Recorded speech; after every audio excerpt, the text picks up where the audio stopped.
Sino or ano ang pinakamamimiss mo sa Abot Ka? Ay, lahat. Lahat, mamimiss ko silang lahat. Kasi the experience of being in Abot Kamay na Pangarap for 2 years and counting is really as a whole.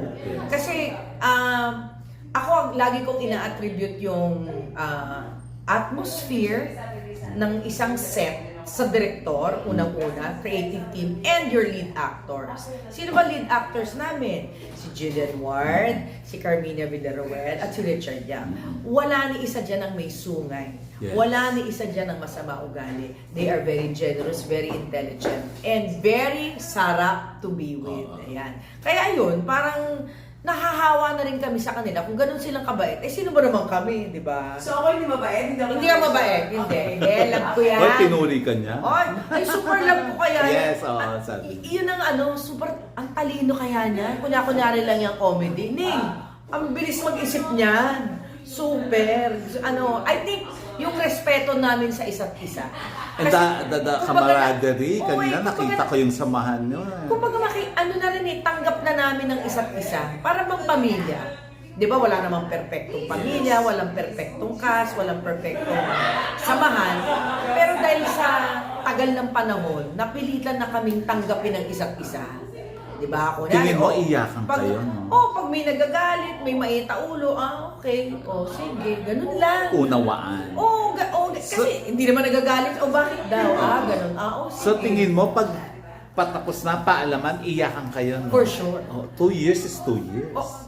Yung iba nga sa amin, mas magkakasama pa kami kaysa pamilya namin. Yes, oo. Isipin mo kung nagkataon sa'yo umiikot ang kwento, 4 times a week ka nagte-taping. At nag-lock-in kayo before. Tapos 16 hours mo silang kasama. Minsan mas nakakasama pa ng iba yung tao dito kaysa sa pamilya nila. Tsaka nung lock-in nyo, walang uwian, di ba? Wala. Ang saya nun. Doon kami talaga nag-gel. Tsaka I think what makes the show tick is I think the characters are believable. Yes. Believable yung mga doktor, believable yung mga nurses, believable lahat. The Yun. situation. Yes, the situation. Tapos, medical drama siya, nakakaiba, ganon. Tapos, nandun yung combination na nakuha mo yung lolo, magulang, bata. Nandun yung spectrum namin, napaka malawak. Kaya ang swerte namin. After nito, sabi ng GMA, Pinky, anong gusto mong next project? Ay. Ganto ulit? Light? Ikaw naman ang ape? Ano? Ako, it would be nice to play the opposite. Of Kaya Moira.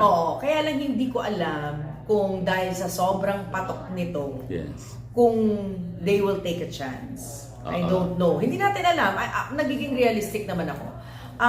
It would be nice to, kasi nagawa na rin ni Miss Sherry Hill yan. Yes. Gumawa siya sa kabilang istasyon ng siya naman yung ape-ape, di ba? may- And nagawa ko na rin naman yung Bida Kontra Bida sa Ana Karenina, and that ran for 6 years. So, it would be nice. And I think naman nakuha din naman namin sa audience na respetado naman nila yung trabaho namin. Alam naman nila kung if there's anything na kino-complain nila yung ang gagaling ng artista, bakit ganyan yung kwento. Yun sa mga nababasa ko lang pero hindi naman kami yung writer, 'di ba? So may time na makakapag suggest kami or pwede ko sabihin na direct dito sa part na to sinasaktan ni Moira yung hayop.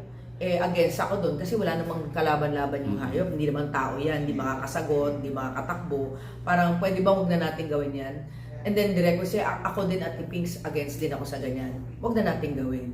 May mga ganun kaming interchange. And I think sa sobrang gaan at sobrang talino din ng creative team namin, naging nakasanay, hindi na sila na burden masyado kung ano man ang dumating sa amin. Let's say may magka-COVID, may biglang nagka-emergency, namatayan, lahat na nangyari sa amin. Namatayan, napilayan, lahat na nangyari. Diba? Emergency yun, hindi mo magagawa. Na-ospital, hindi makakapasok, nagkasakit sa bato, lahat yun nangyari na. So, what do you do? So, dun mo makikita yung creative juices ng team namin, kung paano nila lusutin yun. Lahat nga yun na daanan namin, nalusutan namin.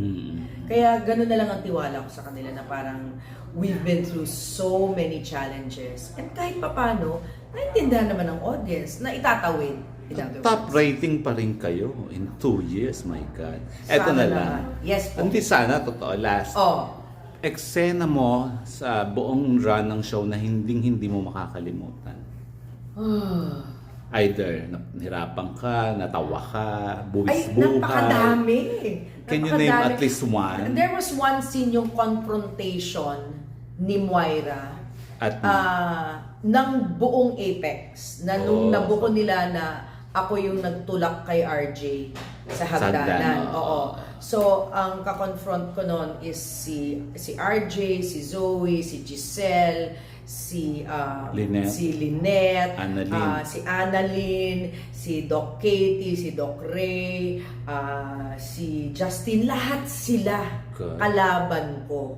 And that scene, it was I think it was 8 to 13 scenes and we shot it for 4 hours. Tapos ang gustong atake ni Direk is hindi lang ako nakikipag-away. May time na nagmamakaawa ako, may time na naiiyak ako dahil hindi ko masabi ang katotohanan na mabubulgar kasi yung anak ko. Kumbaga, ginawa ko yun to protect my daughter. And yun din ang gusto kong yun ang one of the things that I love about Moira, even if she's so despicable, is her love for her daughter. Yes. Kahit ano gagawin niya para sa anak na. So yung mother's instinct, nandun din talaga. Ayun. hindi siya pure evil lang naman. Hindi lang. Meron siyang Wala naman pinanggagalingan talagang niya. ganun na So, tao, di ba? So, lahat tayo, kumbaga, may pinaglalaban. For me, pinaglalaban ni Moira yung kapakanan ng anak niya.